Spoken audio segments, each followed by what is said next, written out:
আহা কি সুন্দর একটা জিনিস রে, পাতাগুলো দেখ একটা একটা করে ছিলন যায়। ও মাই গড,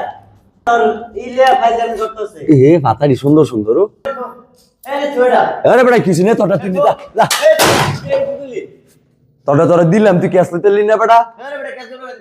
আরে বেটা তোরা তুই কইলি, তোরা দিয়ে দিলাম আমি, যা। এটা বেটা তো তোরা আমি দিলাম না, এটা তুই লইতেছিস না, আমি করতাম। তুই জরিমানা দিবি? আইসে আমি জরিমানা দিই, আজকে এটা মাথার দিন পরে বুঝবি। এই কাহিনী তুই ধরো, মোবাইল ধরো, আমি ভিডিও করি, আগে ভিডিও শেষ করো। করেন করেন। অনলি 95 93 95 দিক স্যার, 93 ডাবল ডিস্ক 1,10,000 1,07,000 ভাই 1,75,000 শুধু আজকে পেলাম 62,000, শুধু 62,000 সম্রাট ভাই গেলে দিতে 62,000 অনলি 58,000 টাকা নেন। 48 48 48 47 47 47 করে ওয়াও এফজেড ভাই সম্রাট ভাই দিলেন।